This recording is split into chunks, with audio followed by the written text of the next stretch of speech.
Hey guys, I just wanted to do my review of The Flash, Season 4, Episode 5, Girls' Night Out. So, it starts off with elongated man training in the speed lab.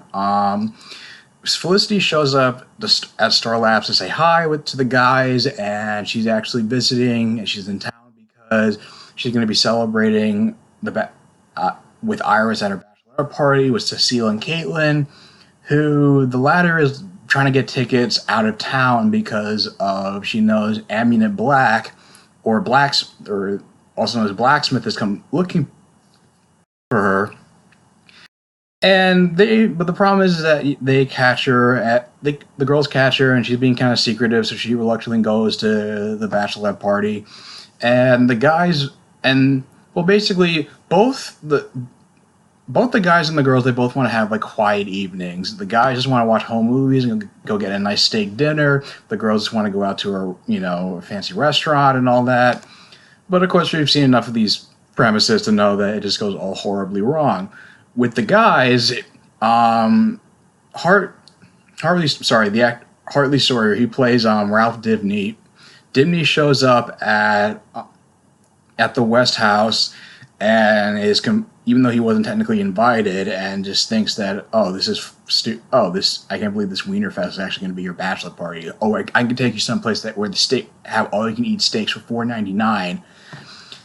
And of course you kind of catch on quickly that Ralph just basically tricked the guys into going to a strip club, but it leads to probably one of the funniest.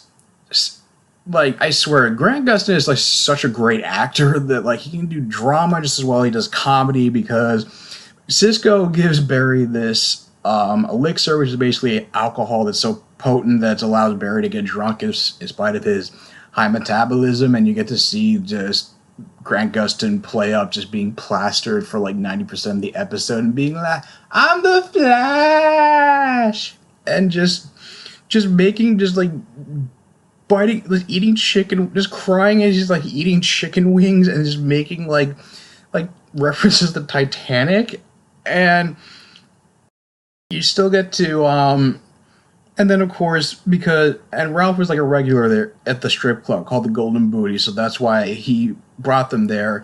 But of course the whole moment gets awkward when you find out that Cecile's daughter Joanne is there, and he says she's working on a piece about the male gaze and about like feminism and about being judged by what you wear or something like that. It was like kind of contradictory when you have like something like that, like a woman should be judged but don't want to be judged by what they're wearing, and then you have another scene where Amunet Black, who's being attacked, he's being held at gunpoint by the cops, saying like she doesn't want like does anything about this outfit look like I want to be addressed as a ma'am before killing them? So contradictory statements.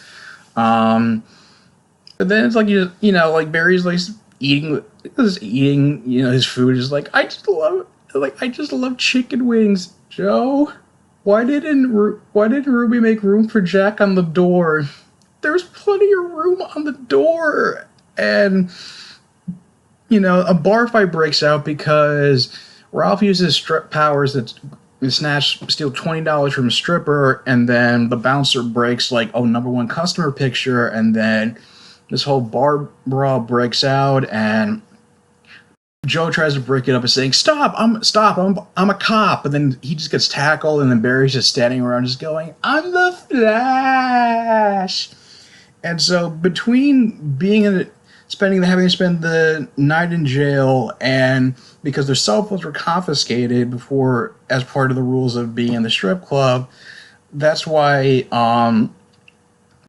the girls weren't able to reach out to the guys, because while they were at dinner, they were approached by, I guess like his name is Norvac, who's basically the right hand man for Amunet, and Caitlin's horrified that he found her at the dinner, and Felicity just thinks he's a stripper and keeps like snapping his fingers to like take off his pants, and then all of a sudden he has like a fake eye that falls into one of their champagne glasses, and he has like this tongue, this like reptilian tongue with and like opens up and has claws at the end of it, and I don't know what it's supposed to, what that power entails. It just seems like it's just supposed to look kind of creepy, but then the whole situation when Iris and Felicity are trying to like hit him with blunt objects and fight him off, it forces Caitlin is forced to out herself as Killer Frost just to fight him off. And she explains to Iris that Julian's cure never actually worked. It just gave her only partial control, that she's able to like not only just go back and forth between her alter ego, but also just, you know, change her appearance, which is why she still doesn't look, she doesn't, that whole Killer Frost look she had when at HR's funeral, but it was still, it was like when she was like outwardly Killer Frost, but like Caitlin was in the driver's seat. It basically allows her to change her appearance and do this whole like Bruce Banner Incredible Hulk thing when Killer Frost says she comes out when Caitlin's asleep. And even like Felicity names drops the Incredible Hulk, which I mean, if you're able to name drop Bruce Wayne in Arrowverse, then I'm surprised they were able to name drop a Marvel character for obvious reasons. But I thought it was just pretty cool. I mean, I figured this is the direction they were going to go with the character, and it's growing on me. I mean, like I said, I still feel like her stint as a villain was short-lived back in season 3. That's just my personal preference. But you know, Iris is, you know, questioning, you know, we're friends. Like, why didn't you like open up before? And this is when they kind of point out, like Caitlin points out, is like they're just work friends. They only like know each other through Barry, but they acknowledge the fact that even though they've worked together because of how they help out Barry, they've never really been that close. And which is something that I'm glad that it took long enough for the writers to actually acknowledge. And I know they mentioned in press junkets that they wanted to address that this season. Have the show, I guess, pass the what's it called, the Betchel test. When two girls interact, they don't focus on, and it's not like about, you know, men or the men in their lives and stuff like that. I mean, I'm probably pronouncing it wrong. If I do, like, let me know in the comments below. Like, I hope people know what I'm talking about. If somebody knows what I'm talking about, just leave it down in the comments down below. Just how to like pronounce it. But because I can't reach out to the guys, Iris is the one who decides to kind of take charge and decides that they had to deal with the whole situation. They follow Killer Frost to Aminet's club when she's trying to when they're about to have a fight's about to break out, and Killer Frost has said that she wants to like breach to another Earth just to get away from Aminet, and who's actually played by Katie Sackhoff, who people would know from, say, like Battlestar Galactica, Longmire, and 24, and her performance was great. Like, she knows exactly what kind of show she's on because of the fact that she was this. I mean, there are like certain I feel like most actors on the show, like, or most like villains of the week, like I feel like there's certain villains that, like, they understand like the camp of the show, like, you know, say like Neil McDonough on Legends, and or like Tom Cavanaugh and Matt Lesher, who played their respective versions of the Reverse Flash, and she plays it to the hill. She puts on this British accent, which I never expected the character to have a British accent, and she's like so gleeful about being both the actor and the character are so gleeful about being the bad guy that it's just like, and she brings this so much like such a presence to the character that. And, you know, like, also, like, another comparison, Mark Hamill as a trickster, like, they just ham it up, play it to the hills. I freaking loved it, and I hope she comes back as a villain in this.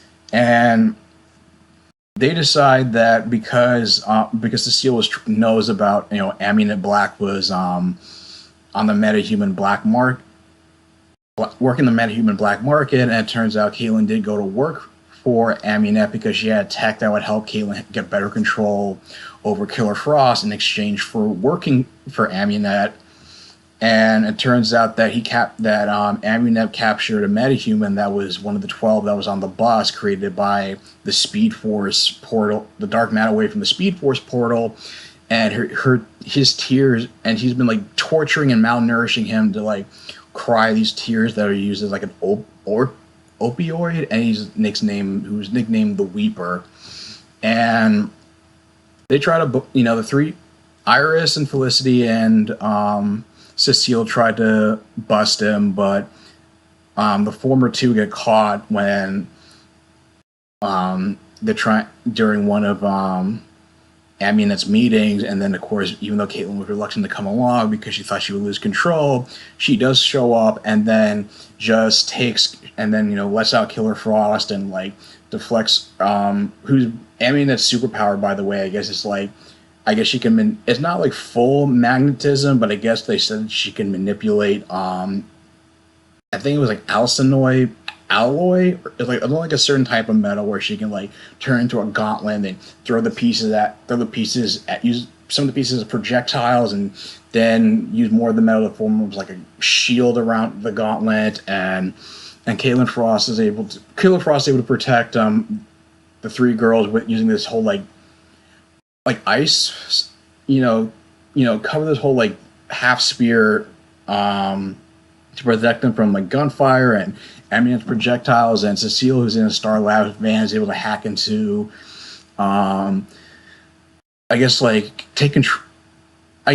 take control of like a magnet inside the warehouse where the deal's going down, and like uses it to like snatch up all the metal from Amunet that she can't do it. And Iris is able to talk down Killer Frost into killing Amunet and saying that she's free. She's free of Amunet. She doesn't have to decide whether to just be Killer Frost all the time or Caitlin all the time. She can decide whoever she wants to be. And then Amunet they just seem to let Amunet get away. And the fact that when they free the Weeper from it, from being like chained up, and like the first thing he does is just get away from me, and he just starts booking it, where the episode ends, in which basically both parties meet up back at Star Labs. Caitlin explains the situation to Barry and Cisco and Ralph and the rest of the guys. Joe has fears about being like 50 years old and being a dad, and saying that, and Barry just reminds him is that you were able to raise be a good parent to Barry, Iris, and Wally, and now he's not going to have to be a single dad. He has Cecile now, which was like a nice little moment they had while they were in the jail cell before Harry came to pick them up.